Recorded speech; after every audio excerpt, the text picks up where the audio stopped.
Kerala delights, the real taste of Kerala. കേരളത്തിന്റെ രുചിയേറിയ വിഭവങ്ങൾ നമ്മുടെ നാട്ടിൽ നിന്നും നിങ്ങളുടെ വീട്ടിലേക്ക്. Launching soon in euro, Ireland, USA and Canada. Guys, നമ്മൾ സാന്തോ ഡൊമിംഗോ വിടുകയാണ് എന്ന് പറഞ്ഞാൽ നമ്മുടെ ഈ രാജ്യം വിടുകയല്ല. നമ്മൾ സാന്തോ ഡൊമിംഗോ വിട്ടിട്ട് നമ്മൾ പുന്ത കന എന്ന് പറഞ്ഞൊരു സ്ഥലത്തേക്ക് പോവുകയാണ്. ഇവിടുന്ന് ഒരു 250 കിലോമീറ്റർ യാത്രയായിട്ട്. എങ്ങനെയാണ് പോകേണ്ടതെന്നല്ലേ? ബസ്. ദൈവമേ, എന്താവുന്നതെന്ന് എനിക്കറിയത്തില്ല. ബസ്സിനാണ് പോകേണ്ടത്. So let's go from Santo Domingo to Punta Cana. ഈ പുന്താക്കന എന്ന് പറയുന്ന സ്ഥലം അതൊരൊന്നൊന്നര സ്ഥലമാണ് ഗൈസ്. റൂമൊക്കെ വൃത്തിയാക്കിയിട്ടു, ലൈറ്റ് ഓഫ് ചെയ്തു, എല്ലാം എടുത്തു തോന്നി. ഞാൻ എൻ്റെ ലോക്കറിനകത്ത് എന്തൊക്കെയോ വെച്ചത്, ഞാൻ അതൊക്കെ എടുത്താൽ. ഇതൊക്കെയാണ് എൻ്റെ ഇപ്പോഴുള്ള സംശയങ്ങൾ. കാരണം എല്ലാ ദിവസവും പെട്ടി ബാക്കിയിരുന്നുകൊണ്ടേ സാറിന് എല്ലാം എടുക്കാൻ മറക്കാത്തതാണ്. പക്ഷെ എന്നാലും എന്തെങ്കിലുമൊക്കെ മറന്നു കഴിഞ്ഞാൽ പിന്നെ ഇങ്ങോട്ടേക്കൊന്നും നമ്മൾ വരാൻ പോകുന്നില്ലല്ലേ, അത് പോക്കാതാ പ്രശ്നം. So we go. Good morning. Yes, ഇവിടെ ടൂറിസ്റ്റ് സ്ഥലമല്ലാതെ വേറെ സ്ഥലങ്ങളൊക്കെ ഭയങ്കര ഡേഞ്ചറസ് ആണ്. അതായത് ടൂറിസ്റ്റുകളുടെ സ്ഥലമല്ലാതെ വേറെ എവിടെയും പോകരുതെന്ന് എഴുതിയിട്ടുണ്ട്. ഇത് കണ്ടില്ലേ, നമ്മൾ ഇന്നലെ പോയ മറ്റേ സ്ഥലത്തേക്ക് do not walk. It may look like a short walk from the colonial zone but the area is very poor and is known for muggings എന്ന് പല ആൾക്കാരും. ഞാനവിടെ നടക്കാൻ പോയ സമയത്ത് അവിടുത്തെ ആൾക്കാർ എന്നോട് നടക്കരുതെന്ന് പറഞ്ഞായിരുന്നു. പോകേണ്ട സ്ഥലം ഇവിടെ അടുത്ത നടക്കാനുള്ള ദൂരം ഇല്ല, അതിൽ കൂടുതലുണ്ട്. എന്നാൽ ഒരു ടാക്സിയാണ് കിട്ടുന്നുമില്ല. എന്ത് കഷ്ടമെന്ന്. ഈ കാണുന്ന ഐലൻഡ് ലൈഫ് ഹോസ്റ്റലിലാണ് ഞാൻ താമസിച്ചത്. എത്ര നേരമായി എന്നറിയാം ഞാനിവിടെ നിന്നൊരു ടാക്സി ബുക്ക് ചെയ്ത് നിൽക്കുന്നു. ഒന്നാമത് ഇവിടെ ഭയങ്കര ട്രാഫിക്, രണ്ടാമത്തെ കാര്യം അടുത്തായതുകൊണ്ട് വണ്ടിയൊന്നും വരുന്നില്ലായിരുന്നു. അവസാനം ഒരു വണ്ടി കിട്ടിയപ്പോഴത്തേക്കിനാണെങ്കിൽ മുമ്പിലൊരു വേസ്റ്റ് വണ്ടി പോയിട്ട് ഇവിടെ മൊത്തം ബ്ലോക്കായി, ഫുള്ള് ബ്ലോക്കായി. എനിക്ക് 9 മണിക്കാണ് ബസ്. അതിന് 8 മണിക്കെങ്കിലും അവിടെ എത്തിയാലും എനിക്ക് ടിക്കറ്റ് എടുക്കാൻ പറ്റുള്ളൂ എന്ന് പറഞ്ഞായിരുന്നു. കാരണം റിസർവേഷൻ ഒന്നുമില്ല. 8:20 ഇനി അവിടെ പോയി ടിക്കറ്റ് കിട്ടിയില്ല, പിന്നെ 2 മണിക്കൂർ കഴിഞ്ഞിട്ടേ വണ്ടിയുള്ളൂ. അതാണ് പ്രശ്നം. ചേട്ടാ, ഇവിടെ I am standing this side. Yeah, എൻ്റെ അമ്മ ഒരു പഴയ Hyundai Sonata. Yes, okay, thank you. പട വിളിച്ച് പന്തളത്തി എന്നപ്പോൾ പന്തംകുളത്തിപ്പെടാന്ന് പറഞ്ഞ അവസ്ഥയാണ് എൻ്റെ. അതായത് എവിടെ നോക്കിയാലും ട്രാഫിക്കാണ്. 2 മിനിറ്റ് കൊണ്ട് എത്തുന്ന സ്ഥലത്ത് ഞാൻ 15 മിനിറ്റ് കൊണ്ടാണ് എത്തുന്നത്. ഇത് നമ്മുടെ ഇന്ത്യനെക്കാട്ടി കഷ്ടം കേട്ടോ ഈ നാട്. ട്രാഫിക്കും പിന്നെ അവിടെ എവിടെയൊക്കെ മൊത്തം കച്ചറ എന്ന് പറഞ്ഞാൽ അലമ്പാക്കി. ടൂറിസ്റ്റ് സ്ഥലങ്ങളൊക്കെ കൊള്ളാം, ബാക്കിയുള്ള സ്ഥലങ്ങളൊക്കെ നോക്കി ഇവിടെ റോഡിലൊക്കെ കിടക്കുന്നുണ്ടല്ലേ, എന്താണ് ഫുള്ള് വേസ്റ്റൊക്കെ ഇട്ട് നശിപ്പിച്ചിട്ടിരിക്കുക. ഒരു വൃത്തിയും മനയില്ലാത്ത സ്ഥലമാണ്. അങ്ങനെ നമ്മൾ ബസ് സ്റ്റാൻഡ് എത്തി ഗൈസ്. ബസ് സ്റ്റാൻഡിൻ്റെ ബാഗ് പെട്ടി. Yes, thank you. ഇവിടെ ഇനി ടിക്കറ്റ് എടുക്കണം. ടിക്കറ്റ് എവിടെ നിന്ന് എടുക്കുക? ടിക്കറ്റ് സറപ്പടക്കട ബാവരയാണ് നമുക്ക് പോകേണ്ടത്. പുന്തക്കന ബാവരോ. ഹായ്, 1 ബാവരോ. ബസ് സ്റ്റാൻഡാണ്. ഇവർക്ക് കൊറിയർ സർവീസ് ഒക്കെ ഉണ്ട്. എല്ലാം ഇവരുടെ തന്നെയാണ് തോന്നുന്നു. പ്രൈവറ്റ് ബസ് കമ്പനിയാണ്. 9:30. Okay, bus come here. Okay 9:30 വണ്ടി. 1/2 മണിക്കൂർ വൈകിച്ച്. ഇവിടെ ഇരിക്കാൻ പറഞ്ഞു. ഞാൻ എന്തെങ്കിലും സ്നാക്സ് എന്തെങ്കിലും വാങ്ങിച്ചു തരട്ടെ, എനിക്ക് വിശക്കുന്നു. അത്ര നല്ല അടിപൊളി വണ്ടികളൊക്കെയാണെന്ന് തോന്നുന്നു കേട്ടോ. നല്ല കിടിലം വണ്ടികൾ കിടപ്പുണ്ട്. ഇവിടെ എന്തൊക്കെയാണോ കിടക്കുന്നത്? സ്നാക്സ്, കട്ട്ലറ്റ്, സമോസ എന്നൊക്കെ പറഞ്ഞിട്ട് അങ്ങനെ കുറെ സാധനങ്ങളൊക്കെ ഉണ്ട് കേട്ടോ. You have something in chicken? Chicken. Okay, just no beef. Okay, 1 and 1 water. വലിയ വിലയൊന്നും ഇല്ല കേട്ടോ. അതിന് എല്ലാം ഭയങ്കര ചീപ്പാണ്, അഫോർഡബിൾ ആണ്. കുറേ പൈസ കിട്ടിയല്ലോ, ചില്ലറ പൈസ. ഇവിടെ നമ്മുടെ നാട്ടിലെ പോലെ ഇങ്ങനെ സാധനങ്ങളൊക്കെ കൊണ്ട് നടക്കുന്ന ആൾക്കാരൊക്കെ ഉണ്ട് കേട്ടോ. അതൊക്കെ പുള്ളി എന്തോ ഒരു ഫുഡ് ഐറ്റം വിൽക്കാൻ വേണ്ടി നടക്കുകയാണ്.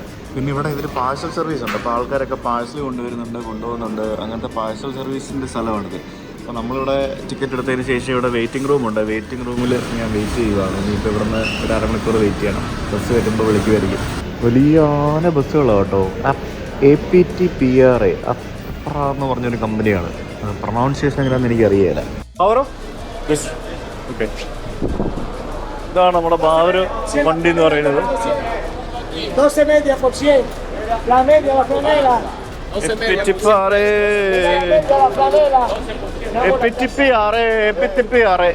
4 ആക്സിലുള്ള വണ്ടി കേട്ടോ. 4 ആക്സിലാണ്. ഫ്രണ്ടിൽ 2 ആക്സിലുണ്ട്, പിന്നെ ബാക്കിലും 2 ഉണ്ട്. ഓ, വിളിച്ചല്ലോ. ടാഗൊക്കെ ഇട്ടാന്ന് തോന്നുന്നവര്. ബാഗ് എടുത്തിട്ട് പോകുന്നതിനകത്ത് സീറ്റെല്ലാം പോകും. അറിയില്ല, എവിടെങ്കിലും പോയിരിക്കും. ബാവരോ. ¿A qué resort tú vas? ¿Ah? ¿Qué resort vas? ¿Qué lugar? ¿Un resort, un Airbnb? ¿Qué lugar tú vas? Okay. Bávaro. Bávaro, ¿dónde? Plaza Bávaro. Plaza Bávaro. ആ എന്തോ ഒരു പറഞ്ഞൊന്നും ഒരു ഐഡിയ കിട്ടുന്നില്ല. എന്തായാലും എൻ്റെ പെട്ടിയെടുത്ത് അകത്ത് വെച്ചിട്ടുണ്ട്. ടാഗ് തന്നിട്ടുണ്ട്. ഈ ടാഗ് വെച്ചിട്ട് കയറാം. Abajo. Usted tiene ya está. Abajo. 34 seat. Arriba. Okay up. Seat number ഒക്കെ ഉണ്ടോ? മുകളിലാണോ? നോക്കട്ടെ എന്നാ പരിപാടി. ആ ഇത് കൊള്ളാമല്ലോ. പുറകിലാണെന്ന് തോന്നുന്നു. കൊണ്ടാരം എവിടെ ഇത്? 4:13. അങ്ങനെ ബസ് വിട്ടു. എനിക്ക് ആക്ച്വലി അപ്പുറത്തായിരുന്നു എൻ്റെ സീറ്റ്. അപ്പോൾ ഇവിടെ ആരും ഇല്ലാത്തതുകൊണ്ട് ഞാൻ ഇങ്ങോട്ട് കയറിയിരുന്നു. ഇവിടെ ആരെങ്കിലും കയറിയാണ് എനിക്ക് അപ്പുറത്ത് വരിക്കേണ്ടി വരും. അപ്പോൾ ബസ്സിൻ്റെ മുകൾ ഭാഗത്തിരുന്ന് നമുക്ക് ഇനി ഈ രാജ്യത്തിൻ്റെ കുറച്ച് കാഴ്ചകളൊക്കെ കാണാം. ഈ കാണുന്നതൊക്കെ ഇവിടുത്തെ ഒരു പ്രൈവറ്റ് ബസ് സ്റ്റാൻഡുകളാണ്. അതായത് ഓരോ കമ്പനികൾക്കും സെപ്പറേറ്റ് ബസ് സ്റ്റാൻഡുകളും അങ്ങനത്തെ പരിപാടികളൊക്കെ ഉണ്ട് ഇവിടെ.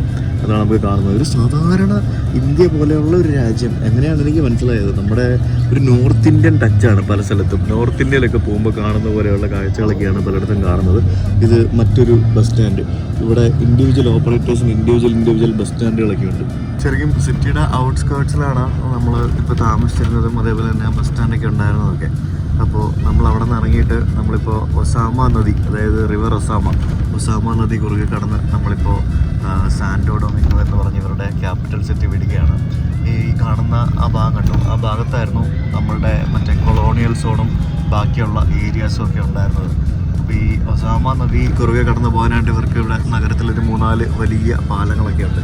ഈ കരീബിയനിലെ പല രാജ്യങ്ങളിലും വന്നു കഴിഞ്ഞാൽ നമുക്ക് ടൂറിസ്റ്റ് അല്ലാത്ത സ്ഥലങ്ങൾ, അതായത് ടൂറിസ്റ്റ് പോകുന്ന സ്ഥലങ്ങളല്ലാത്ത സ്ഥലങ്ങളിൽ ഒറ്റയ്ക്ക് യാത്ര ചെയ്യുന്നത് ഒട്ടും സുരക്ഷിതമല്ല എന്നാണ് എല്ലാവരും പറയുന്നത്. നമുക്കങ്ങനെ ഒരു ഒറ്റയ്ക്ക് യാത്ര ചെയ്ത് ഒരു എക്സ്പീരിയൻസ് ഉണ്ടാക്കിയെടുത്ത് കാണിക്കാൻ മാത്രം കുറച്ച് ബുദ്ധിമുട്ടായിട്ടുള്ള കാര്യങ്ങളാണ്. കാരണം എന്തിനാണ് വെറുതെ റിസ്ക് എടുക്കുന്നത്? അനാവശ്യമായിട്ട് റിസ്ക് എടുക്കണോ? വേണ്ടല്ലോ. അയ്യോ, മിക്കവാറും ഇവിടെ നിന്ന് ആൾക്കാർ കയറി എൻ്റെ ഈ സീറ്റ് പോകാനുള്ള സാധ്യതയെല്ലാം ഞാൻ കാണുന്നുണ്ട്. ഇവിടെ വീണ്ടും ഇവർ 1-2 സ്ഥലങ്ങളിലൊക്കെ കൊണ്ട് നിർത്തുന്നുണ്ട്. എൻ്റെ സീറ്റ് പോയി ഗൈസ്. വണ്ടി ഫുള്ളാണ്. ഫുള്ളെന്ന് പറഞ്ഞാൽ മൊത്തത്തിൽ ഫുള്ളാണ്. എനിക്ക് ഭാഷ അറിയാത്തതുകൊണ്ടാണ്. ഇല്ലാന്നുണ്ടെങ്കിൽ വിൻഡോ സീറ്റ് ചോദിച്ച് വാങ്ങായിരുന്നു. ഞാൻ വിചാരിച്ചു റാൻഡം സീറ്റ് അലൊക്കേഷൻ ആയിരിക്കും. ഒന്നും ചെയ്യാൻ പറ്റില്ല. ഇനിയിപ്പോൾ ഇവിടെ നിന്ന് ഇങ്ങനെ കണ്ടുകൊണ്ടിരിക്കാം എന്നുള്ളതേ ഉള്ളൂ.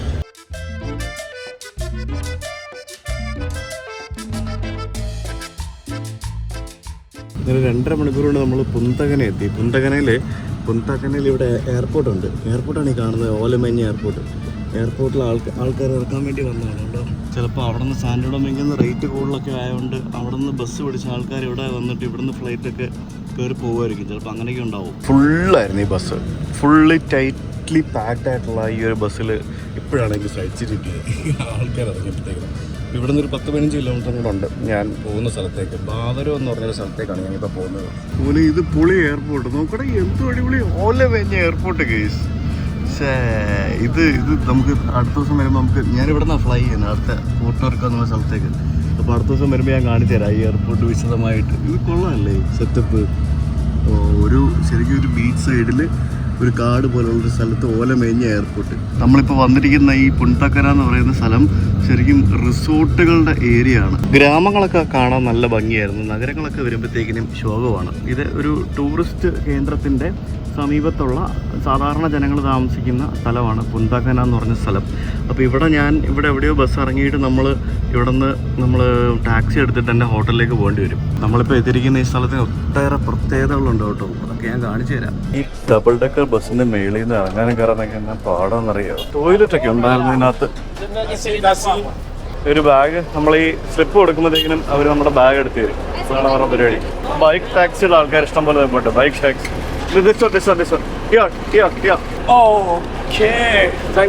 ഞാൻ ഉബർ ബുക്ക് ചെയ്ത് ഇവിടെ നിന്ന് നമുക്ക് ഉബർ ബുക്ക് ചെയ്യാൻ പറ്റും. ഉബർ എല്ലായിടത്തും ഉണ്ട് ഇവിടെ പല സ്ഥലത്തും. ഉബർ ഇല്ലാന്നുണ്ടെങ്കിൽ പണി പോളും. ഉബർ ഇല്ലാന്നുണ്ടെങ്കിലേ നമ്മളെ ആൾക്കാർ പറ്റിക്കും. എല്ലാവരും മാറി സൈഡിൽ നിന്ന് ഉബർ ബുക്ക് ചെയ്യും. അത്രേ ഉള്ളൂ. Silver Hyundai Sonata. ഇതാണോ സിൽവർ ഹുണ്ടായ് സൊനാട്ട? എന്നാ വണ്ടിയാണെന്നറിയോ ഇത്? ഞാൻ വന്ന ബസ്സേ. ചേട്ടാ എവിടെ? ചേട്ടാ കാണുന്നില്ലല്ലോ. 6897. ഇയാൾ ഇവിടെ ഇട്ട് ഒരാളെ പിടിക്കാൻ പോയി കാണും. ഞാൻ പറഞ്ഞില്ല ഇതിന് 2 ആക്സിൽ ഉണ്ടെന്ന് ഞാൻ പറഞ്ഞില്ല. ഫ്രണ്ടിലത്തെ ചക്രങ്ങൾ 4 എണ്ണം തിരിയുന്നതാണ്. ബാക്കിലത്തെ തിരിയുമോന്ന് എനിക്കറിയത്തില്ല സംഭവം. സുജിത് ഒടുക്കത്തെ ചൂടാട്ടോ. നല്ല അടിപൊളി വണ്ടി.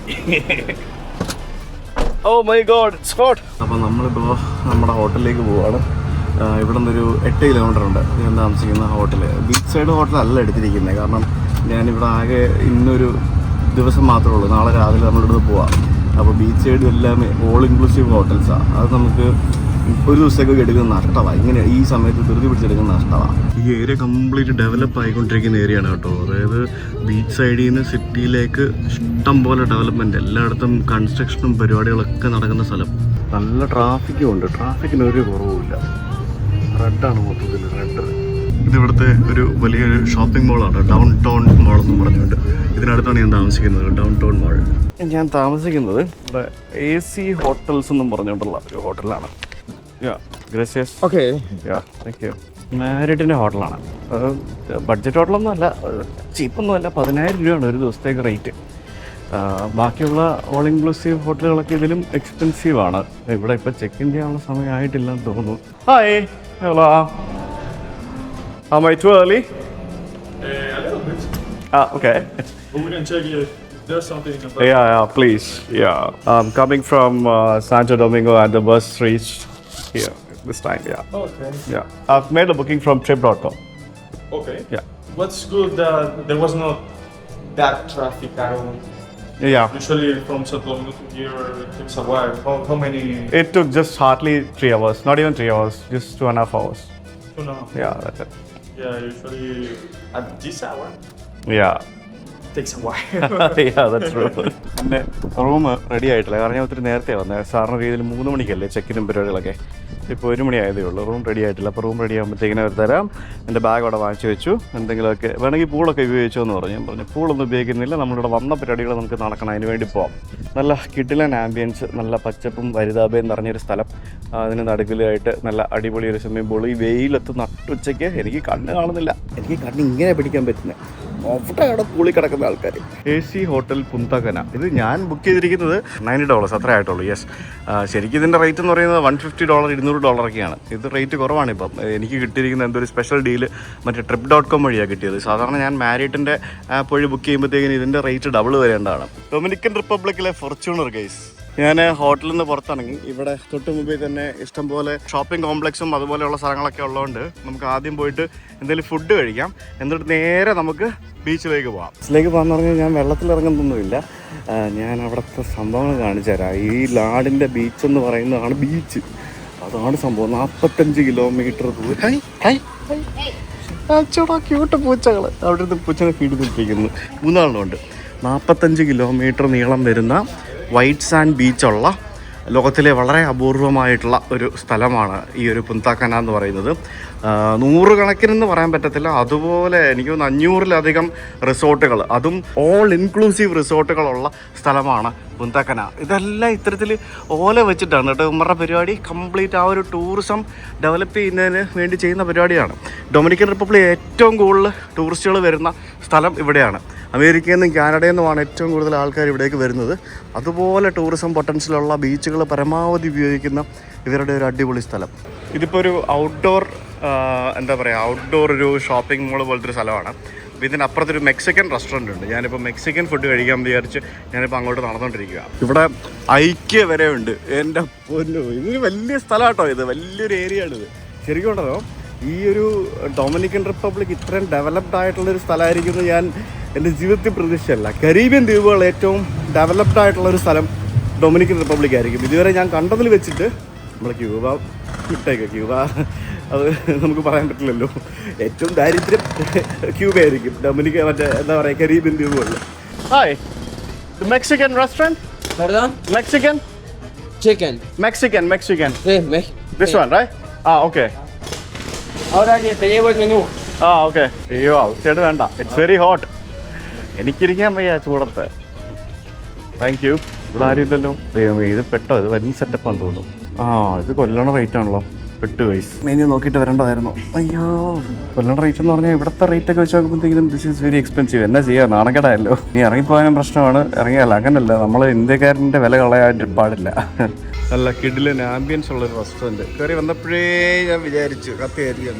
കുഴപ്പമില്ല, ഞാൻ ഫുഡ് ഓർഡർ ചെയ്തു. എന്തൊരു സാൽമൺ പോർട്ടോ വല്ലസ്റ്റ എന്നും പറഞ്ഞിട്ടൊരു സാധനം. ഇവിടെ വെള്ളം വാങ്ങുന്നതിൽ ലാഭം ബിയർ വാങ്ങുന്നതാണ്. അതുകൊണ്ടാണ് ബിയർ വാങ്ങുന്നത്. പിന്നെ ഒരെണ്ണല്ലേ ഉള്ളൂ. ഇത് എന്തുകൊണ്ടേ ബിയറിൻ്റെ മുണ്ടെടുപ്പിച്ചുകൊണ്ട് ഇത് മുണ്ടും ബ്ലൗസും ഇട്ടുകൊണ്ട് തന്നിരിക്കുന്നത്. ഇതാണ് ഗൈസ് എൻ്റെ ഫുഡ്. സാൽമൺ വിത്ത് സിട്രസ് എന്തോ സാധനവും പിന്നെ എന്തൊക്കെയോ മെക്സിക്കൻ ടൈപ്പ് സോസും കാര്യങ്ങളൊക്കെയാണെന്ന് തോന്നുന്നു. ഇത് ഇവരുടെ മെക്സിക്കൻ സ്റ്റൈൽ പ്രിപ്പറേഷനാണ്. കഴിച്ചു നോക്കട്ടെ. ഇവിടെ ഉള്ളൊരു സാധനം നൈസ് അല്ലെങ്കിൽ നൈസ് എന്ന് പറഞ്ഞേ പറ്റുള്ളൂ. ഞാനവിടെ നിന്ന് ഫുഡെല്ലാം കഴിച്ചിറങ്ങി. $45 ഈ പോയ വഴി അറിയത്തില്ല. ഞാൻ ബുക്ക് ചെയ്ത ഹോട്ടലിലാകെ $100 ഉള്ളൂ. ഒരു നേരത്തെ ഫുഡ് കഴിച്ചത് $45. സാരില്ല, ഒരു അബദ്ധം ആർക്കും പറ്റും. അങ്ങനെയല്ല, ഇതിപ്പോൾ ഇവിടെ ഈ പറഞ്ഞ പോലെ $5 $10 ഫുഡ് കഴിക്കാവുന്ന സ്ഥലമാണ്. അപ്പം ഞാൻ കയറിയ കടയുടെയാണ്. ഓക്കെ, ഇതിലും വേറെ ഐക്യയിൽ കയറി ഫുഡ് കഴിച്ചിരുന്നെങ്കിൽ ഇതിൻ്റെ പകുതി പൈസയ്ക്ക് നല്ല അടിപൊളി ഫുഡ്, മീറ്റ് ബോൾസ് അടക്കം കഴിക്കായിരുന്നു. സാരില്ല, പോട്ടെ ഫുഡ് ആസ്വദിച്ച് ഞാൻ കഴിച്ചു. അതാണ് ഏറ്റവും അത്യാവശ്യം വേണ്ട കാര്യം അല്ലേ. ഞാനിനി ബാവരോ ബീച്ച് എന്ന് പറഞ്ഞ സ്ഥലത്തേക്കാണ് പോകുന്നത്. ബാവരോ ബീച്ച് എന്ന് പറയുന്നത് ഇവിടുത്തെ ഏറ്റവും ബ്യൂട്ടിഫുൾ ആയിട്ടുള്ള, ഏറ്റവും ക്രൗഡഡ് ആയിട്ടുള്ള ബീച്ചാണ്. അവിടെയാണ് ഈ റിസോർട്ടുകളുടെ കൂമ്പാരം സ്ഥിതി ചെയ്യുന്നത്. ഇവിടെ ഒരു 10,000 രൂപയ്ക്കൊക്കെ ഓൾ ഇൻക്ലൂസീവ് റിസോർട്ടുകൾ കിട്ടും. പിന്നെ ക്വാളിറ്റി എത്രത്തോളം ഉണ്ടെന്ന് എനിക്കറിയത്തില്ല. 10,000 രൂപ എന്ന് പറഞ്ഞു കഴിഞ്ഞാൽ വിത്ത് ഫുഡായിരിക്കുമേ. 3 നേരത്തെ ഫുഡും ചായ സ്നാക്സും ലിക്കർ അടക്കമായിരിക്കും. അതിനകത്ത് എന്തോരം ലിക്കർ ഉണ്ടാവുന്നതെന്ന് എനിക്കറിയത്തില്ല. നല്ല ഹോട്ടൽസിലൊക്കെ പ്രീമിയം ലിക്കറൊക്കെ കിട്ടും. പല ബ്രാൻഡുകളുടെയും. ഇവിടെ ഹോട്ടൽസ് ഇല്ലാത്ത ബ്രാൻഡുകളില്ല. എല്ലാ ബ്രാൻഡുകൾക്കും ഇവിടെ ഹോട്ടൽസ് ഉണ്ട്. എൻ്റെ അമ്മോ, ഇവിടുത്തെ ടാക്സിയൊക്കെ വേറെ ലെവലാടി. എന്ത് ടാക്സിയാണ് ഇത്? ഇത് തന്നെയാണോ നമ്പർ 73869? ഇത് കിയയുടെ വണ്ടിയാ? ഹായ്. ഇവിടുത്തെ വണ്ടികളൊന്നും ഒരു വൃത്തിയില്ലാത്ത വണ്ടികളാണ് കേട്ടോ. ഒരു എന്താ പറയുക, ഒരു ഒട്ടും മെയിൻറ്റൈൻഡ് അല്ലാത്ത, നീറ്റല്ലാത്ത വണ്ടികളാണ് പലതും. ഇവിടെ മൊത്തം റിസോർട്ടുകളാണ്. ഇവിടെ ഇങ്ങോട്ട് വരുന്ന വഴിക്ക് ഓരോ ഏരിയ റിസോർട്ടുകളാണ്. ഇവിടെ പബ്ലിക് ബീച്ച് ഉണ്ടോയെന്നൊന്നും എനിക്ക് അറിയുകയില്ല. കാരണം ഇതുവരെ ഞാനൊരു ബീച്ചിലേക്ക് പോകാൻ പറ്റുന്ന ഒരു വഴി ഞാൻ കണ്ടില്ല. മൊത്തം പ്രൈവറ്റ് ബീച്ചുകളും റിസോർട്ടുകളും സെറ്റപ്പുകളുമാണ്. അതിനിടയ്ക്ക് ഇവിടെ ഇതുപോലത്തെ ചെറിയ റോഡുണ്ട്. ഇവിടെ എനിക്കൊരു പബ്ലിക് ബീച്ച് കിട്ടുമെന്ന് എനിക്ക് സംശയമുണ്ട് കേട്ടോ. ഇത് എന്താണെന്ന് അറിയാം, ശരിക്കും നമ്മളിത് അതായത് ഈ റിസോർട്ടിൽ കയറി കഴിഞ്ഞാൽ തന്നെ, ഈ റോഡിൽ നിന്ന് റിസോർട്ടിൽ കയറി കഴിഞ്ഞാൽ തന്നെ മിനിമം ഒരു 1/2 കിലോമീറ്റർ നടക്കണം ബീച്ചിലേക്ക് എത്താനായിട്ട്. അത്രയും ദൂരം മാറിയാണ്. അല്ലെങ്കിൽ എത്ര ആയിരം ആളുകൾക്ക് ജോലി, എന്തോരം വരുമാനം, ഇതൊക്കെ വിദേശത്തു നിന്ന് വരുന്ന സംഭവങ്ങളല്ലേ. ഇവിടെ റിയൽ എസ്റ്റേറ്റ് ഭയങ്കരമാണ്. കുറേ റിയൽ എസ്റ്റേറ്റിൻ്റെ ഓഫീസുകൾ അവിടെ ഇവിടെയൊക്കെ കാണാൻ ഇഷ്ടം പോലെ. വലിയ സെറ്റപ്പുകൾ. ഇവിടെ എന്തോ പുതിയൊരു ആളുകൾക്കും താമസിക്കണ്ടേ, ഇതൊക്കെ പണിതുകൊണ്ടിരിക്കുകയാണ്. മൊത്തത്തിൽ കൺസ്ട്രക്ഷനും അതും വൻ സെറ്റപ്പാണ് ഇവിടെ. ഞാനങ്ങനെ ആ ടാക്സിയിൽ കയറി ഞാനിവിടെ ബീച്ചിൻ്റെ അടുത്തൊരു സ്ഥലത്തേക്ക് വന്നിറങ്ങി. ബീച്ചിൻ്റെ അടുത്തെന്ന് പറഞ്ഞു കഴിഞ്ഞാൽ ഇവിടെ പബ്ലിക് ആക്സസ് ഉള്ള ബീച്ച് ഉണ്ടെന്നാണ് എനിക്ക് തോന്നുന്നത്. ബീച്ചിൻ്റെ അടുത്തുള്ളൊരു സ്ഥലത്തേക്കാണ് വന്നിറങ്ങിയത്. ഇവിടെ വന്നപ്പോഴത്തേക്കിനുമാണ് കുറച്ചെങ്കിലും ഒരു സാധാരണ പോലത്തെ ഹോട്ടലുകളും മറ്റുമൊക്കെ കണ്ടു തുടങ്ങിയത്. ഈ ഒരു സ്ഥലത്ത് വന്നു കഴിഞ്ഞാൽ ശരിക്കും ഇതൊരു അൾട്ടിമേറ്റ് ബീച്ച് ഡെസ്റ്റിനേഷനാണ്, മനസ്സിലായില്ലേ. അപ്പോൾ ഇവിടെ ആൾക്കാർ വരുന്നത് ബീച്ചിൽ തകർക്കാനും, ഓൾ ഇൻക്ലൂസീവ് റിസോർട്ടുകളിൽ താമസിക്കാനും, പിന്നെ വാട്ടർ സ്പോർട്സ് ആക്ടിവിറ്റീസ്, അങ്ങനെയുള്ള പല പരിപാടികൾക്ക് വേണ്ടി വരുന്നതാണ്. അമേരിക്കയിലുള്ള ആളുകൾക്ക് ഏറ്റവും ചീപ്പായിട്ട് ഓൾ ഇൻക്ലൂസീവ് റിസോർട്ടുകളും ബീച്ച് ആക്ടിവിറ്റീസും ചൂടും ലഭിക്കുന്ന ഒരു സ്ഥലമാണ് ഡൊമിനിക്കൻ റിപ്പബ്ലിക്. അതായത് ഏറ്റവും അഫോർഡബിളായിട്ട്, അമേരിക്കയുടെ സമീപത്ത് ഏറ്റവും എക്സ്പെൻസീവ് അല്ലാത്ത രീതിയിൽ അഫോർഡബിളായിട്ട് കിട്ടുന്ന ഒരു ഡെസ്റ്റിനേഷനാണ് ഈ ഒരു പുണ്ടാ കാന അല്ലെങ്കിൽ ഡൊമിനിക്കൻ റിപ്പബ്ലിക്. പിന്നെ ഇവിടെ വന്നു കഴിഞ്ഞാൽ ഇവർ ബില്ല് ചെയ്യുന്നതൊക്കെ മിക്കവാറും എല്ലാം ഡോളറിലായിരിക്കും. മുമ്പിൽ ബീച്ചുണ്ടോ എന്ന് എനിക്ക് അറിയില്ല. ഞാനൊരു ബീച്ച് കാണുമെന്ന് കരുതി ഞാനൊരു റോഡിലൂടെ ഇങ്ങനെ പോവാണ്. കാരണം ഇവിടെ എല്ലാം പ്രൈവറ്റ് ബീച്ചുകൾ ഭയങ്കര പോപ്പുലറാണ്, മനസ്സിലായില്ലേ. ഈ റിസോർട്ടുകളുടെ എല്ലാം മുമ്പിൽ പ്രൈവറ്റ് ബീച്ചുകളായിരിക്കും. അവർ റിസോർട്ടിലൂടെ അല്ലാതെ ആ ബീച്ചിലേക്ക് ആർക്കും ആക്സസ് കൊടുക്കത്തുമില്ല. കാരണം അത് പലതും ഓൾ ഇൻക്ലൂസീവ് ബീച്ച് റിസോർട്ടുകളായിരിക്കും കൂടുതലും. സോ അതുകൊണ്ടാണ് അത്തരത്തിലുള്ള സംഭവം. എന്തായാലും ഇവിടെ റോഡ് ഇച്ചിരി കച്ചറയുടെ കിടപ്പുണ്ട്. ഇത് എത്തുമോ? ഞാൻ ബീച്ചിൻ്റെ അടുത്ത് എത്തിയപ്പോഴത്തേക്കിനും റോഡ് എൻഡ് ചെയ്യുന്നത് ഒരു റിസോർട്ടിലേക്കാണല്ലോ. ഇവിടെ മൊത്തം ഇതൊക്കെ സാധാരണ ബഡ്ജറ്റ് റിസോർട്ടുകൾ, എല്ലാം ബഡ്ജറ്റ് ഹോട്ടലുകൾ. ബീച്ച് സൈഡിലേക്ക് പോകുമ്പോഴത്തേക്കിനും എക്സ്പെൻസീവ് ആയിട്ടുള്ള സംഭവങ്ങൾ വരും. നിങ്ങളിപ്പോൾ വിചാരിക്കും ഇതുപോലെയല്ലേ ഗോവയെന്ന്. യെസ്, ഗോവ ഇതുപോലെയൊക്കെ ആയിരുന്നു എന്ന് വേണമെങ്കിൽ പറയാൻ പണ്ട്. പക്ഷേ ഗോവയൊക്കെ താന്നുപോയി ഗൈസ്. ഗോവയൊക്കെ ഒന്നുമില്ലാണ്ടായിപ്പോയി. ഇപ്പോൾ ഇതിനപ്പുറത്തെ സംഭവങ്ങളാണ് കിടിലൻ സ്ഥലങ്ങളെന്ന് പറയുന്നത്. അങ്ങനെ ഞാൻ ഏതോ ഒരു വഴിക്ക് ആരുടെയോ ഒരു സ്ഥലത്തൂടെ, ഒരാളുടെ പ്രൈവറ്റ് പ്രോപ്പർട്ടിയിലൂടെ കയറാതെ നമുക്ക് ബീച്ചിലേക്ക് പോകാൻ പറ്റാത്ത ഒരു സ്ഥലമാണിത്, മനസ്സിലായില്ലേ. അതാണ് ഇവിടുത്തെ സെറ്റപ്പ് എന്ന് പറയുന്നത്. കണ്ടോ, എങ്ങനെയൊക്കെയോ ഞാനൊരു കടൽ തീരത്തേക്ക് പോയിക്കൊണ്ടിരിക്കുകയാണ്. അയ്യേ, ഇതാണോ വേൾഡ് ക്ലാസ് ബീച്ച് എന്ന് പറഞ്ഞ് ഞാൻ വന്ന സ്ഥലം പുന്താക്കാനാ? ഇതെന്താ ഇങ്ങനെ? എന്താ സംഭവം അറിയാമോ? ഇവിടെ മറ്റേ പായൽ പിടിക്കുന്ന സ്ഥലമാണ്. ഇവിടെ ധാരാളം പായൽ വന്നടിയുന്നൊരു സ്ഥലമാണ്. അയ്യേ, ഇവിടെ എങ്ങനെ ഇറങ്ങുന്നത്? ഇതാണോ വേൾഡ് ക്ലാസ് ബീച്ച്? എന്തോന്നടേ ഇത്? ആൾക്കാരെ വടിയാക്കുന്ന പരിപാടിയായത്? ചിലപ്പോൾ ഞാൻ വന്ന സ്ഥലം റോങ് ആയിട്ടാണോ എന്താണെന്നറിയത്തില്ല. ഇവിടെയൊക്കെ കുറേ ബീച്ചും സംഭവങ്ങളൊക്കെ കാണാം. പക്ഷേ ഇവിടെ എങ്ങനെ ഇറങ്ങുന്നത്? ഈ കടലിൽ എങ്ങനെ ഇറങ്ങുന്നത്? ഈ വെള്ളത്തിലൊക്കെ? അയ്യേ ദൈവമേ, ഇതാണോ ഇതൊക്കെ വല്ല ഓൾ ഇൻക്ലൂസീവ് റിസോർട്ടുകളും എടുക്കാഞ്ഞ ഭാഗ്യം. നോക്കി, ഈ പായൽ കണ്ടോ? ഈ പായൽ ആണ് ഇവിടുത്തെ ഏറ്റവും വലിയ വില്ലൻ, മനസ്സിലായില്ലേ? ശരിക്കും പറഞ്ഞാൽ ഇതിൻ്റെ ശരിക്കും ഇവരുടെ ഈ ഇവിടുത്തെ ഹോട്ടലുകളുടെ ബാധ്യതയാണ് ഈ കാണുന്ന സ്ഥലം വൃത്തിയാക്കി ഇടുക എന്നുള്ളത്. സർക്കാരും ചിലവാക്കുമായിരിക്കും. ഇങ്ങനത്തെ ഈ പായലാണ് ഇവിടുത്തെ വില്ലൻ എന്ന് പറയുന്നത്. ഇത്രയും കഷ്ടപ്പെട്ട് ഇത്ര സംഭവങ്ങളൊക്കെ ഉണ്ടാക്കി വെച്ചിട്ട് ഈ പായലും ബാക്കിയുള്ള പരിപാടികളും വന്നു കഴിഞ്ഞാൽ എന്തായിരിക്കും അവസ്ഥ എന്ന് ആലോചിച്ച് നോക്ക്. അയ്യടാ, മൊത്തം പടിയായിപ്പോയല്ലോ. ഇത് സംഭവം എന്താണെന്ന് മനസ്സിലായോ? ഇതിപ്പോൾ ആക്ച്വലി ഞാൻ വന്ന സ്ഥലത്തിൻ്റെ പ്രശ്നമാണോ എന്ന് ചോദിച്ചു കഴിഞ്ഞാൽ ഞാൻ വന്ന സ്ഥലത്തിൻ്റെ പ്രശ്നമാണ് ഒരു പരിധി വരെയൊക്കെ, മനസ്സിലായില്ലേ? ഇവിടുത്തെ ഈ ഒരു വൈറ്റ് സാൻഡ് ബീച്ച് കണ്ടോ നിങ്ങളെല്ലാവരും? ആ ഒരു വൈറ്റ് സാൻഡ് ബീച്ചാണ് ഇവിടുത്തെ ഒരു മെയിൻ ഹൈലൈറ്റ് എന്ന് പറയുന്നത്. ആ വൈറ്റ് സാൻഡ് ബീച്ചിലുള്ള റിസോർട്ടുകൾ, ഗംഭീര ലക്ഷൂറിയസ് റിസോർട്ടുകളാണ് ഇവിടെ സ്ഥിതി ചെയ്യുന്നത്. അതായത് എനിക്കൊന്നും കാണിക്കാൻ പറ്റുകയില്ല. അതായത് 45 കിലോമീറ്ററോളം വരുന്ന ഒരു കോസ്റ്റൽ പ്രദേശമാണ് സത്യം പറഞ്ഞു കഴിഞ്ഞാൽ ഈ ഒരു പുന്താക്കന എന്ന് പറയുന്ന ഈ ഒരു സ്ഥലം. 45 കിലോമീറ്റർ. ഈ 45 കിലോമീറ്റർ ദൂരത്ത് എത്രായിരം റിസോർട്ടുകളും എത്രായിരം ഗോൾഫ് ക്ലബ്ബുകളും എത്രായിരം വാട്ടർ തീം പാർക്കുകളും എത്രായിരം ഹോം സ്റ്റേകളും എത്രായിരം എയർബിഎൻബികളും എത്രായിരം ബഡ്ജറ്റ് ഹോട്ടലുകളും എത്രായിരം എന്തൊക്കെ സംഭവങ്ങൾ, എത്രായിരം റെസ്റ്റോറൻറ്റുകളൊക്കെ ഉണ്ടാവുമെന്ന് നിങ്ങളൊന്ന് ഊഹിച്ചൊന്ന് നോക്കിക്കഴിഞ്ഞാൽ തന്നെ നിങ്ങൾക്ക് മനസ്സിലാവും. ഈ ഭാഗത്തെ ഒരു റിയൽ എസ്റ്റേറ്റ് സംഭവങ്ങളും ബാക്കിയുള്ള പരിപാടികളൊക്കെ നിങ്ങൾക്കത് മനസ്സിലാക്കാവുന്നേ ഉള്ളൂ. ഇപ്പോൾ ഈ കടൽ തീരത്ത് ഇത്രയധികം കെട്ടിടങ്ങൾ ഇങ്ങനെ നീണ്ടു നിരന്ന് കിടക്കുന്ന ഒരു സ്ഥലം വേറെ ഒന്നുണ്ട് എന്ന് എനിക്ക് തോന്നുന്നില്ല എന്ന് തന്നെ ഞാൻ പറയും. കാരണം അത്രയും വലിയ ഹൈ എൻഡ് ലക്ഷറി റിസോർട്ടുകൾ മുതൽ ബഡ്ജറ്റ് റിസോർട്ടുകൾ വരെ ഇതിങ്ങനെ ഈ 40-45-50 കിലോമീറ്റർ ദൂരം ഇങ്ങനെ നീണ്ട് നിവർന്ന് കിടക്കുന്നതാണ് നമുക്കിവിടെ പുണ്ടാക്കന എന്ന് പറഞ്ഞ ഈ ഒരു സ്ഥലത്ത് വന്നു കഴിയുമ്പോൾ കാണാൻ സാധിക്കുന്നത്.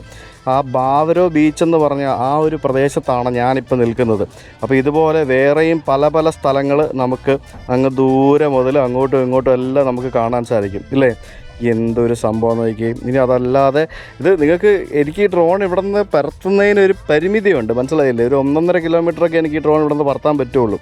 അത്രയും ദൂരത്ത് ഈ 19 കിലോമീറ്റർ ഈ കാണുന്ന സ്ഥലത്ത് ഇപ്പം നിൽക്കുന്ന സ്ഥലങ്ങളും ഇനി അതിനപ്പുറത്തേക്ക് പുതിയതായിട്ട് വരാൻ പോകുന്ന സ്ഥലങ്ങളും ഒക്കെ ആയിട്ട് അതൊരു ഗംഭീര സെറ്റപ്പായിരിക്കും, അല്ലേ? ഇനി ഈ കടലിനെ പറ്റി പറയുകയാണെങ്കിൽ ഇത് ശരിക്കും അറ്റ്ലാന്റിക് ഓഷ്യനാണ്, നമുക്ക് എല്ലാവർക്കും അറിയാം.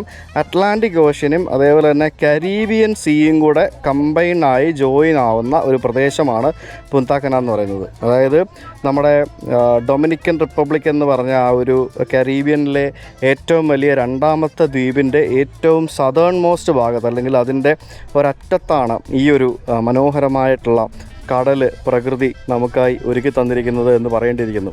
ഇവിടെ താഴെ നമുക്ക് കാണാൻ സാധിക്കുന്ന കുറച്ച് കളർ വ്യത്യാസം, പച്ചയും അതേപോലെ തന്നെ ബ്രൗണും അങ്ങനെയുള്ള കുറച്ച് കളർ ചേഞ്ചസും ബാക്കിയുള്ള പരിപാടികളൊക്കെ കണ്ടില്ലേ? അപ്പോൾ അതൊക്കെ എന്താണെന്ന് പറഞ്ഞു കഴിഞ്ഞാൽ പായലുകളാണ്. അതായത് പലതരത്തിലുള്ള പായലുകൾ ആക്ച്വലി ഇവിടെയുണ്ട്, മനസ്സിലായത്? അത്തരത്തിലുള്ള പായലുകളാണ് ബേസിക്കലി ഈ ഒരു കളർ ചേഞ്ച് വരുന്നത്. പിന്നെ ഡിഫറെൻറ്റ് ടൈപ്പ് ഓഫ് ആൽഗേസ്, പിന്നെ കടൽ ചെടികൾ, കടലിലെ ഓരോരോ സംഭവങ്ങളുണ്ടല്ലോ, അത്തരത്തിലുള്ള ഓരോ കാര്യങ്ങളാണ് നമുക്കവിടെ ആ ഒരു രീതിയിൽ കാണാൻ സാധിക്കുന്നത്. നമുക്കൊന്ന് താഴെ എന്തായാലും നമുക്ക് ബോട്ട് എടുത്ത് പോകാൻ പറ്റില്ലെങ്കിൽ നമുക്ക് ഡ്രോൺ പറത്തിയാണെങ്കിലും നമുക്കതൊന്ന് പോയി എന്താണ് സംഭവം എന്ന് ക്ലോസപ്പായിട്ട് ഒന്ന് നിരീക്ഷിച്ചിട്ട് വരാം, അല്ലേ? അവിടെ എന്തോ സംഭവം, ദൈവമേ, ഒരാൾ അവിടെ സ്കൂബ ചെയ്യുന്നു, എന്നെ പരിപാടി അവിടെ ഒന്ന് നീന്തി വരുന്നു. ചിലപ്പോൾ വല്ല ഹൈറ്റിൽ നിന്ന് നീന്തി വരുന്ന ഏതെങ്കിലും മനുഷ്യനായിരിക്കുമോ, എന്താണെന്നറിയില്ല. ഇത് ആരുടെ ഒരാൾ ഒറ്റയ്ക്ക് ഒരുത്തൻ അവിടെ നീന്തി വരുന്നത്? പക്ഷേ എൻ്റെ പൊന്നോ, എന്നെ സമ്മതിക്കണം കേട്ടോ. എന്താ സംഭവം എന്നറിയത്തില്ല. നമ്മുടെ ഡ്രോൺ കണ്ടപ്പോഴത്തേക്കിനും ആശാൻ സ്പീഡൊക്കെ മാറ്റി പോകുന്നുണ്ട്. ഇതാരായിരിക്കും, എന്തായിരിക്കും സംഭവം? ഇവിടെ ഇങ്ങനെ ഒരാളെ ഞാൻ ഇത്രയും ദൂരം മാറി കാണാൻ സാധിക്കുമെന്ന് ഞാൻ പ്രതീക്ഷയല്ല കേട്ടോ. ഇയാൾ എന്ത് ചെയ്യുമായിരിക്കും അവിടെ? ഇവിടെ എല്ലാ ഹോട്ടലുകളുടെ മുമ്പിൽ സെക്യൂരിറ്റി ഉണ്ടാവും. ആ ഹോട്ടലുകളിലെ ഗസ്റ്റുകളെ മാത്രമേ അവരവിടെ ഇരുത്തുകയുള്ളൂ. പിന്നെ അതല്ലാത്ത ആൾക്കാർക്ക് ഇതിലേക്കൂടെയൊക്കെ നടക്കാം. അതാണ് സംഭവം. ഇപ്പോൾ നിങ്ങൾക്കൊരു കാര്യം മനസ്സിലായില്ലേ? അതായത് പുന്താക്കന എന്ന് പറഞ്ഞ സ്ഥലത്ത് വരുവാണെങ്കിൽ ഇവിടെ നിങ്ങൾക്ക് എൻജോയ് ചെയ്യണമെങ്കിൽ ഒറ്റയ്ക്ക് വന്ന് പ്രത്യേകിച്ച് കാര്യമൊന്നുമില്ല. അല്ലെങ്കിൽ പിന്നെ അതുപോലെ സ്ഥലങ്ങൾ വേണം. ഇവിടെ എല്ലാം ബീച്ച് റിസോർട്ടുകളാണ്. അതായത് people come here for beach resorts, മനസ്സിലായില്ലേ? അല്ലാതെ ഇവർക്ക് അങ്ങനത്തെ വേറെ ടൈപ്പ് പരിപാടികളൊന്നുമില്ല. ഇവിടെ വരിക, ഏതെങ്കിലും ഓൾ ഇൻക്ലൂസീവ് റിസോർട്ടിൽ 2-3 ദിവസം. ചില റിസോർട്ടുകളിലൊക്കെ സ്റ്റേ ബുക്ക് ചെയ്യണമെങ്കിൽ മിനിമം 3 ദിവസത്തെ ബുക്കിംഗ്, 4 ദിവസത്തെ ബുക്കിംഗ് വേണമെന്നൊക്കെ പറഞ്ഞുകൊണ്ട് ഉണ്ടാവും. അത്രയും ബുക്ക് ചെയ്താൽ മാത്രമേ വരുള്ളൂ. US-ലൊക്കെ ഉള്ളവർക്ക് ഭയങ്കര അഫോർഡബിളാണ്. ഡെയിലി ഒരു $200, $250, $150 മുതലൊക്കെ പല റേഞ്ചിലുള്ള സംഭവങ്ങൾ സ്റ്റാർട്ട് ചെയ്യുന്ന രീതിയിലുള്ള കിട്ടും. നമ്മുടെ കരീബിയൻസിലെ ലാർജസ്റ്റ് റിസോർട്ടൊക്കെ സ്ഥിതി ചെയ്യുന്നത് ഇവിടെയാണ്. പിന്നെ ഈ ഒരു ബീച്ച് സൈഡിലായിട്ട് 26 ഗോൾഫ് കോഴ്സുകളുണ്ട് എന്ന് പറഞ്ഞു കഴിഞ്ഞാൽ നിങ്ങൾ വിശ്വസിക്കുമോ? അതൊരു ഭയങ്കര സംഭവമാണ് കേസ്. ബീച്ചിൻ്റെ സൈഡിലായിട്ട് ഈ റിസോർട്ടുകളുടെയൊക്കെ സമീപമായിട്ട് അപ്പുറത്തും ഇപ്പുറത്തും ഒക്കെ ആയിട്ട് 26 ഗോൾഫ് കോഴ്സുകളുണ്ട് എന്ന് പറഞ്ഞു കഴിഞ്ഞാൽ അതൊരു ഭയങ്കര സംഭവമാണ്. അത്രയും ഗോൾഫ് കോഴ്സുകളുള്ളൊരു ഏരിയയാണ് നമ്മളിപ്പോൾ നിൽക്കുന്ന പുന്താക്കന. ശരിക്കും നമ്മൾ ഇപ്പോൾ കണ്ടില്ലേ ആ ഒരു പായലും ബാക്കിയുള്ള സംഭവങ്ങളൊക്കെ. അവിടെ പായൽ മാത്രമല്ല, അതായത് ഡൊമിനിക്കൻ റിപ്പബ്ലിക്കിലെ ഈ ഭാഗത്ത് കരീബിയൻസിലെ ഏറ്റവും ലോങ്ങസ്റ്റ് കോറൽ റീഫ് ഉള്ള ഒരു പ്രദേശമാണ്. അതായത് കോറൽസ് ഉള്ള ആ ഒരു പ്രദേശമാണ് നമുക്ക് ആക്ച്വലി കാണാൻ സാധിക്കുന്നത്. ശരിക്കും പറഞ്ഞു കഴിഞ്ഞാൽ ഈ ജനുവരി മുതൽ മാർച്ച് വരെയുള്ള കാലഘട്ടത്തിൽ ഈ ഹംപാക്ക് വെയിൽസ് എന്ന് പറഞ്ഞൊരു സാധനമുണ്ട്. അത് ഭയങ്കരമായിട്ട് പുണ്ടാക്കനയുടെ ഈ ഭാഗത്തേക്ക് മൈഗ്രേറ്റ് ചെയ്ത് വരും. ആ സമയത്ത് ഈ വെയിൽ വാച്ചിങ് ഇവിടുത്തെ ഒരു വലിയൊരു ഹോബിയാണ്. പിന്നെ ഇവിടുത്തെ ഫുഡെന്ന് പറയുന്നത് ടൂറിസ്റ്റുകൾ വരുന്നതുകൊണ്ട് ഡിഫറെൻറ്റ് ടൈപ്പ് ഓഫ് ഫുഡുകൾ കിട്ടും. പക്ഷേ എന്നിരുന്നാലും ഇവിടുത്തെ ലോക്കൽ ക്യുസീൻ എന്ന് പറയുന്നത് ഈ സ്പാനിഷ്, ആഫ്രിക്കൻ, അതേപോലെ തന്നെ ടിയാനോ ഇൻഫ്ലുവൻസിലുള്ള ഒരു ടൈപ്പ് ഓഫ് ഫുഡാണ്. അതുകൊണ്ട് തന്നെ സനോച്ചോ, മൊഫോങ്കോ, പിന്നെ അങ്ങനെയൊക്കെയാണ് ഇതിൻ്റെ പേരുകളൊക്കെ വരുന്നത്. അങ്ങനെ ഡിഫറെൻറ്റ് ടൈപ്പ് ഓഫ് ട്രോപ്പിക്കൽ ഫ്രൂട്ട്സും സീ ഫുഡും ഒക്കെ ഉപയോഗിച്ചുള്ള ഭക്ഷണമാണ് നമുക്കിവിടെ കിട്ടുന്നത്. Auto, rickshaw, Where you go? Rickshaw എടുത്തിട്ട് you can take me in rickshaw? Tuk. Okay, say to. Where? Yeah. He is Punta Cana. He is show. Okay. Is the food. Okay. Todo eso. How much? $10. $10? Sí. Para hacer el recorrido. For how long? Okay. No. Perdón. $20. $20. 20? Sí, $20. 20. 1 hour, 2 hour? Is the 2 hour? 1-4 horas. 2 hours? Horas. Okay. $20? Yes. Mirando, la tienda. Where? I don't know, man. I don't know Spanish. No. Un momento. Coco Bongo എന്ന് പറഞ്ഞൊരു സാധനമുണ്ട് ഇവിടെ. ഭയങ്കര ഇവിടുത്തെ ഒരു വലിയൊരു party place ആണ് Coco Bongo. ഒരു ഡിസ്കോ പ്ലേസ് ആണ്. $200 കൊടുക്കണം. Hi. India. Yes, I'm from India. Yeah, me yes. too. India. I'm Gypsy. A gypsy. Come in. Okay. Carlos. Okay. Spanish, but the gypsies, my mother's side is gypsy, and the gypsies originally come from India. You don't know that, right? Yeah. North India. They went to 1500 years ago. They went to Europe. Okay. Yeah. Nice. We are all the same, my brother. Yeah. Nice to meet you. Nice to meet you. What you looking for? I was just walking. Like, I just came to see the beach, and he was telling something I didn't understand. Okay, we have here souvenirs and we have excursions. Okay. How long time you gonna stay here? No, I'm just here for this tonight. I'm leaving tomorrow. Oh no, then no. Yeah. I'm alone. I'm traveling alone, so I don't have much to do. Good. Yeah. Discotheque tonight. He take you out. Where? Oh, beautiful woman, yeah. No, I don't want. No. It's fine. Carajo, coño, mira que A esta hora discoteca. amigo, madre. Te pregunta por dónde quiere ir entonces. ¿Eh? Pregunta por dónde quiere ir. You specifically you want to go to some place? I know nothing. I'm just Mira. nothing. Mirar. Okay. What is Mira? Eh? Looking. Oh, looking. Okay. So I don't have any particular thing in my mind. I just came to see the beach. Like everything is resort, right? So it's all resort. There's nothing else apart from beach. This place here around is Airbnb. Yeah, so that's it. Nothing else. Anyway, it's okay. I'll manage. Yeah, thank you. Nice to meet you. You want a good place? Cocobongo. Cocobongo at night, right? Yeah. Thank you. Thanks for that. See you. Yeah. Okay. Yeah. Bye-bye. അയ്യോ, നമ്മൾ ഇന്ത്യക്കാരോട് ഇവിടുത്തുകാർക്ക് ഭയങ്കര സ്നേഹം കേട്ടോ. മനസ്സിലായില്ലേ? കൊക്കോബോങ്കോയിൽ പോകാനാണ് എല്ലാവരും പറയുന്നത്. പിന്നെ പറയുന്ന എല്ലാവരും പെണ്ണുങ്ങളെടുത്ത് കൊണ്ടോ ചേട്ടാ ഇവിടെ ഇത് തന്നെയാണോ പരിപാടി? എനിക്കൊരു സംശയം ഇല്ലാണ്ടില്ല, ഇത് തന്നെയാണോ പരിപാടി? ഇത് കൊക്കോബോങ്കോ എന്ന് പറഞ്ഞ സംഭവം ഇവിടുത്തെ ഒരു ലാർജസ്റ്റ് ഡിസ്കോ ആണ്. അത് രാത്രി 8 മണിക്ക് തുറക്കുകയുള്ളൂ. അതിനകത്ത് കയറി 5 മണിക്കൂർ നേരം അൺലിമിറ്റഡ് ഡ്രിങ്ക്സ് ഒക്കെ കഴിച്ച്, ആൽക്കഹോളിക് ഡ്രിങ്ക്സ് ഒക്കെ കഴിച്ച് നമുക്ക് അതിനകത്ത് നടക്കുന്ന പല ടൈപ്പ് ഷോ ഉണ്ടാവും. ക്യാബറേ ഷോയും ഡിസ്കോ ഷോ, അങ്ങനത്തെ പല ഷോ ഉണ്ടാവും. പെർഫോമൻസുകൾ, DJ അങ്ങനത്തെ പാട്ടും പാടി ഡാൻസൊക്കെ കളിച്ച് അർമാദിക്കാൻ പറ്റിയൊരു സ്ഥലമാണ്. പക്ഷേ ഒറ്റയ്ക്ക് പോയിട്ട് എന്നാ ചെയ്യാനാടാവേ, ഞാൻ അവിടെ നിന്ന് ബോറടിക്കുകയല്ലേ, അവിടെ ആരും ഇല്ലല്ലോ വേറെ, നോക്കാം എന്തായാലും. അത് ഭയങ്കര ഇവിടുത്തെ ഒരു അട്രാക്ഷനാണ്. അത് പല രാജ്യങ്ങളിലുണ്ട് ഇവിടെ, കരീബിയൻസിലും സൗത്ത് അമേരിക്കയിലൊക്കെ ആയിട്ട്. അതിൻ്റെ സ്റ്റാഗ് എൻട്രിക്ക് സാധാരണ ഇതിന് തന്നെ കണ്ട് 10,000 രൂപ കൊടുക്കണം. നോക്കട്ടെ, ചിലപ്പോൾ പോവും ചിലപ്പോൾ പോവില്ല. എങ്ങോട്ട് ടാക്സി ബുക്ക് ചെയ്താലും ഒരു $3, $4, $5 ആ റേഞ്ചിലൊക്കെ ആവുള്ളൂ. അത് ഭയങ്കര ചീപ്പാണ് ഇവിടെ. നമുക്ക് ഇന്ത്യക്കാർക്ക് അത് എക്സ്പെൻസീവ് ആണെങ്കിലും ഇവിടെ US UK ട്രാവൽ ചെയ്യുന്ന ആൾക്കാർക്ക് അറിയാം അത് ഭയങ്കര ചീപ്പാണ്. ഞാനിപ്പോൾ തിരിച്ച് ഹോട്ടലിലേക്ക് പോകാൻ വേണ്ടി ടാക്സി ബുക്ക് ചെയ്താൽ വണ്ടി കിട്ടി. Hello hello. ചുട്ടുപൊള്ളുന്ന വണ്ടിക്കകത്ത് AC പോലും വർക്ക് ചെയ്യുന്നില്ല ഗൈസ്. ഇവിടുത്തെ വണ്ടികളെല്ലാം പാട്ട വണ്ടികളാണ്. ചൂടെത്തിട്ടിരിക്കാൻ വയ്യ, ചില്ല് താത്തിയിടാം. രക്ഷയില്ലാത്ത ചൂടാണ്. ഞാൻ വീട്ടിൽ നിന്ന് വേർക്കുന്ന കണ്ടില്ലേ, പുറത്തുനിന്ന് ഇറങ്ങി നിൽക്കാൻ പറ്റില്ല, അതുപോലെ ചൂടാണ്. ഈ ചൂട് കൊള്ളാൻ വേണ്ടിയാണ് ഈ സായിപ്പന്മാരെല്ലാം കൂടി ഇങ്ങോട്ട് വരുന്നത്, അമേരിക്കക്കാരും കാനഡക്കാരും എല്ലാം. നമുക്കൊന്നും പറ്റുകയല്ലോ. എൻ്റെ അമ്മോ, ചൂടത്ത് വേർത്ത് കുളിച്ച് ഞാൻ ഹോട്ടലിലെത്തി ഗൈസ്. കൊക്കോബൊന്ന് പോകണം രാത്രിയിൽ. പോകണമെങ്കിൽ $100 പോയി കിട്ടും. നോക്കട്ടെ എന്താ ചെയ്യാൻ പറ്റുന്നത്. പിന്നെ ഇവിടുത്തെ ഈ ഒരു എക്സ്പീരിയൻസ് പോയി കഴിഞ്ഞാൽ വേറെ ലെവൽ. അതാത്ത സംഭവം. ഒരു എക്സ്പീരിയൻസ് കളയണോ വേണ്ടയോ എന്ന് ഞാനിങ്ങനെ ആലോചിച്ചുകൊണ്ടിരിക്കുകയാണ്. I am confused. Let's see. പറ്റുമെങ്കിൽ പോകാം, ഇല്ലെങ്കിൽ വേണ്ട. എന്തായാലും ലെറ്റ്സ് ഗോ. ആദ്യം റൂമിൽ പോട്ടെ. എവിടെയാണ് 412?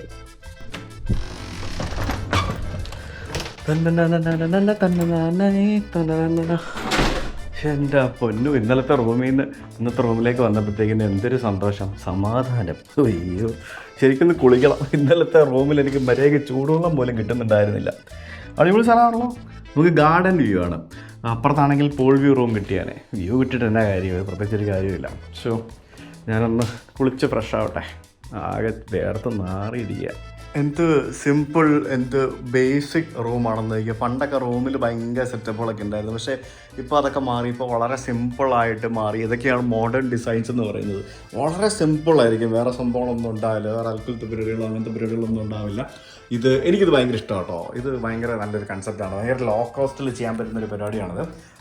ഓപ്പൺ വാർഡ്രോബ് അല്ലെങ്കിൽ ഓപ്പൺ ഷെൽഫ് എന്നൊക്കെ പറയാവുന്ന സംഭവം. ഭയങ്കര ഒരു സിമ്പിൾ പരിപാടിയാണ്. കണ്ടില്ലേ, മിററാണെങ്കിലും വെച്ചിരിക്കുന്നത് കണ്ടോ, എല്ലാം വളരെ സിമ്പിളായിട്ടുള്ള പരിപാടിയാണ്. ബാത്റൂം അടിപൊളിയാണ്, നല്ല കിഡിലൻ ബാത്റൂമാണ്. നൈസല്ലേ, ഇത് സംഭവം. അമ്പോ, എൻ്റെ അമ്മ ഒന്നും പറയണ്ട. സോ ഈ റൂമിനാണ് ഇമ്മ ഇത്രയും പൈസയൊക്കെ വാങ്ങിക്കുന്നത്. ഗൈസ്, സാൽബറിന് വാരി വലിച്ച് കഴിച്ചത് പണിയായി ഗൈസ്. വയറിളകിയതേ, എന്നാ ചെയ്യാനത് എനിക്ക് ഒന്നും പറയണ്ട. ഞാൻ ആക്ച്വലി വൈകിട്ട് കൊക്ക പൊങ്ക പോകാന്നൊക്കെ കരുതി വന്നതാണ്. ഞാൻ വന്നിട്ട് ഉച്ചയ്ക്ക് വന്നിട്ട് ഞാൻ ബീച്ചിലൊക്കെ പോയിട്ട് വന്നിട്ട് ഞാൻ കുറച്ച് നേരം ഒന്ന് മയങ്ങാനായിട്ട് ഇങ്ങനെ കിടക്കാൻ പോയപ്പോഴത്തേക്കിനും വയറ്റിൽ ഒരു ഉൾവളി.